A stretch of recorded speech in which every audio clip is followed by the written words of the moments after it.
All right, guys, it is 10 minutes to 5. The last time you saw me, I didn't have makeup on. I still don't have much. I took a bath for the first time in probably over a year. I actually got into a tub and relaxed in a bath. I used Fizzy from the Bath Fusion Company. It was called pumpkin crunch cake. Didn't smell like pumpkin, but it smelled nice. And I put a mask on my face, and this light is really weird on me right now. I put a mask on my face and I just laid back and just relaxed in the tub for a while. And then I took a shower and just kind of put goodness in my hair and all this stuff. So I feel really good. I've made myself presentable enough as I want to be for when John comes home. But yeah, I haven't done that. I thought it would feel good for my foot, which it did. And also just, you know, I finished up a freelance thing that I really wanted to get done today, and I just decided I was going to reward myself. The weather is it's not cool outside, but it's 70. It's cooler than it has been.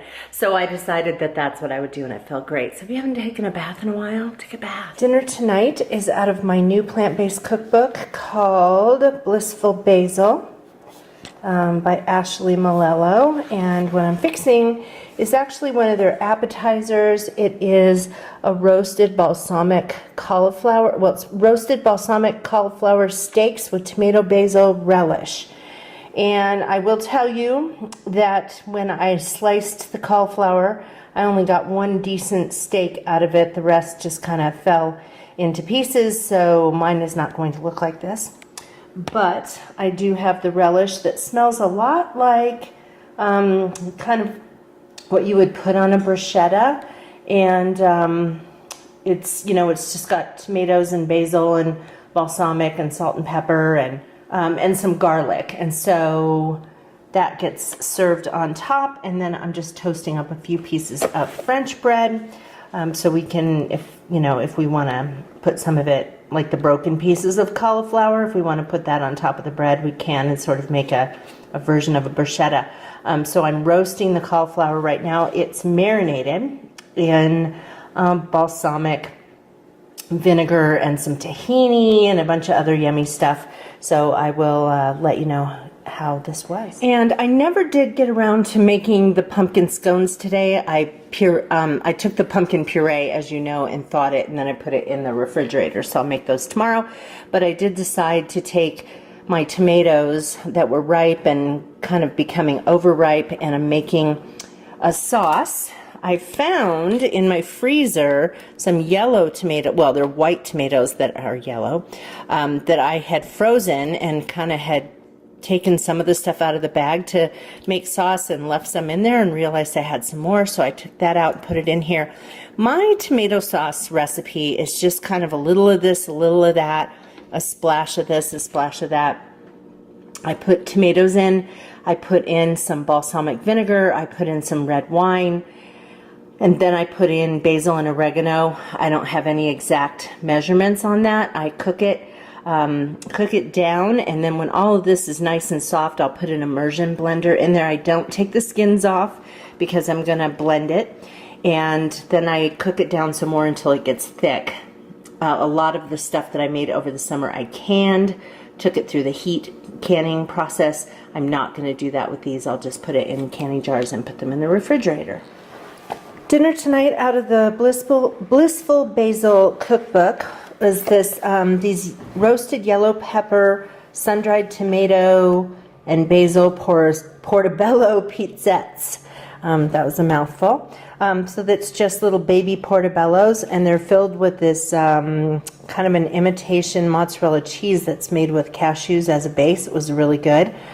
And then it has sun-dried tomatoes and some roasted yellow peppers, a drizzle of a balsamic reduction, and some basil on top, and it was really yummy. Oh, and the other one I showed you with the cauliflower and the tomato relish, that was really good too. So these are 2 recipes out of this new cookbook, and so far so good. It is Friday night, and we are at the Tavern Grill on Main Street in Cottonwood. They have these little tiny breadsticks and like an herbed butter.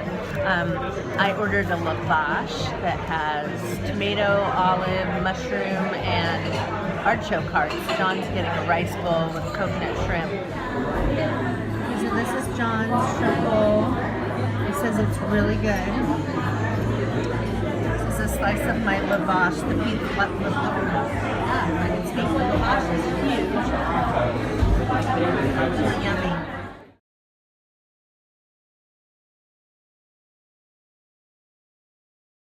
Hi guys, it is Saturday, November 21st. My friend and I walked 8 miles for the second week in a row. Next week we do, well not next, yeah, this coming week on Wednesday we're gonna walk 9, and then the following weekend is our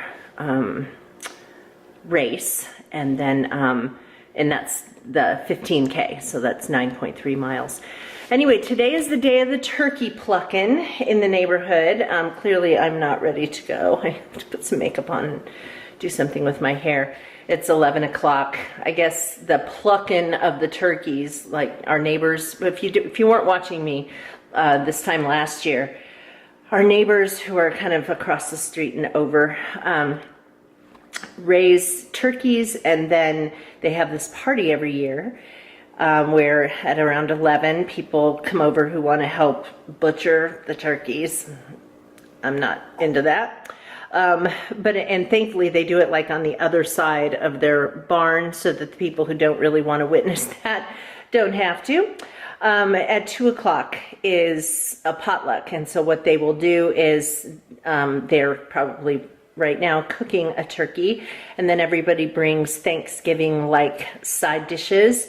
I'm making my famous apples and cheese. Yeah, it's so good, and it's so unhealthy. I'll tell you about it when I'm making it. But they will serve one of the turkeys, and then last year they raffled off a few, and we won one. It was like probably close to a 30-pound turkey. It was just ridiculous. It almost didn't fit in my oven. And so then, let's see. So they raffled off a couple. This year, I think they're planning to give away almost all of them. And we are not going to take one because we're not having Thanksgiving here at our house this year. And so, yeah, and it's just too massive. So we'll let some other people take them. I mean, having a fresh turkey, because they always do this the week before Thanksgiving, the weekend before, and so you don't have to freeze the turkey, you just put it in the refrigerator. You know, fresh turkey it was amazing. I mean, there's nothing like it. But yeah, we're not going to do that this year. So yeah, John's working today, and he won't be able to come to the party till probably around 4. But last year it lasted, I don't even think we got back to our house last year until like 10. They do a fire pit and all this kind of stuff. So it was a lot of fun, and it will be nice this year because we'll actually know people better. So yeah, so that's kind of the plan for today. My foot is a whole lot better. You know, I used the boot for the last week, and that really helped. And then I got these things called metatarsal bars. This is one of them. It's just like a pad. It's kind of felt-like on one side and adhesive on the other. This is the one for the wrong foot. So I used that in my shoe when we walked today, and my foot is way better. It's still sore and still a little puffy, but way better. And so I'm just going to keep doing that for the next couple of weeks. Just wear the boot when I'm home and use the metatarsal bars. You can kind of put it back behind the part of your foot that hurts, and it disperses the weight, and it really did help. I was worried after last week because I was limping a lot and we were not able to go very fast. And this race we're doing in a couple of weeks has a pretty stiff time limit. And so we've got to be able to go fast. So today we actually were able to go pretty fast because my foot wasn't bothering me nearly as much. It was actually quite good. So yeah, anyway, it's official with the puppy. She started to take down payments, and we got our down payment in first, which meant we got pick of the litter.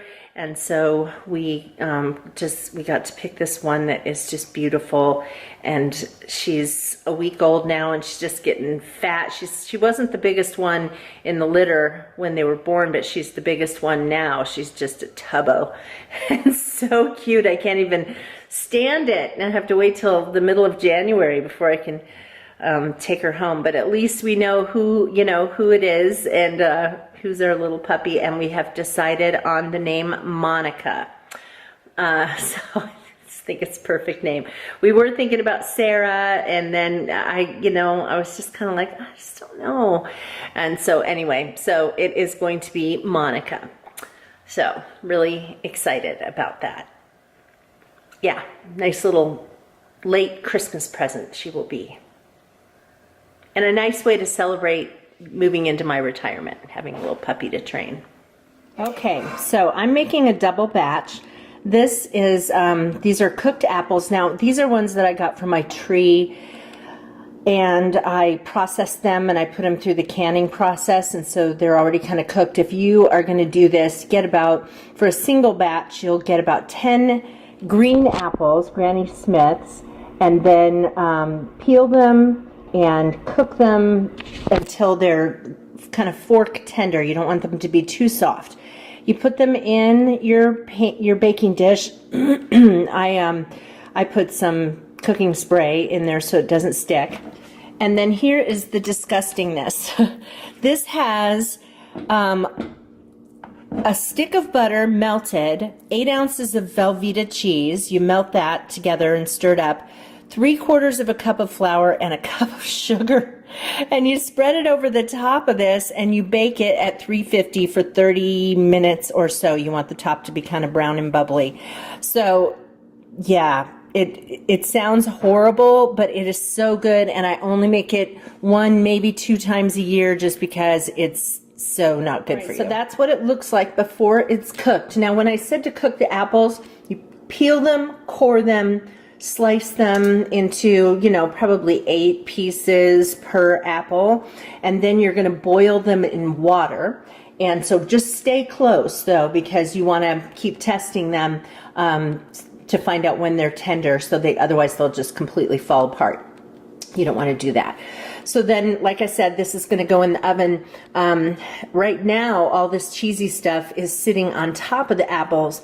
When it bakes, it's actually going to kind of ooze through all of the apples. And so when you scoop in, it's not like you get apples with this cheese on top. It looks a lot like au gratin potatoes when you eat it. And most people think that's what they're getting. And then they take a bite and go, oh my gosh, what is this? So yeah, it was a big hit last year, and I'm certain it will be a big hit again this year. Okay. I have my oven warming, but the apples and cheese has not gone in yet. I had my phone, I had Siri set a timer for 30 minutes to come back over here so I can put my apples and cheese in the oven. So I'm heading over right now, and looks like there's a few cars there, but most of the people coming to this live on my street, so I doubt they're driving. But I'll take some pictures and show you. You can see the gathering of people over there. That's where they're butchering the turkeys and doing the plucking of the feathers and all that stuff. I don't mind watching the plucking of feathers and all that stuff. I just really don't like to watch the turkey going from being a live turkey to being a dead turkey. There's one turkey. There's several others that are already here. Where's the marker? You can see that there have been several butchered here. Get the pelican out and shoot that son. Yeah. This one ready? Good old goodies and good old biggies. Okay, I'm heading back over to my house to get the apples and cheese out of the oven. You know, I have to tell you, I absolutely suck at being a farm girl. Every time they're ready to chop the head off a turkey, I'm like, no, no, no. I have to turn around. My neighbor's like, the guy, he was like, come on, you have to turn around. So he has like my body turned toward the turkey, and I've got my head going the other way. I'm like, no, I don't want to watch its head being chopped off. But then you can hear the wings flapping, and after its head's been chopped off, and they flap for a while. It's pretty awful. So anyway, as far as being a farm girl, I'm really good at the growing vegetables part because, you know, they're not alive. Well, not alive in the sense that a turkey is. So 5 or 10 or something. Do you have your phone? Mine's in the car. Yeah, I wonder why. Brand is not box written yet.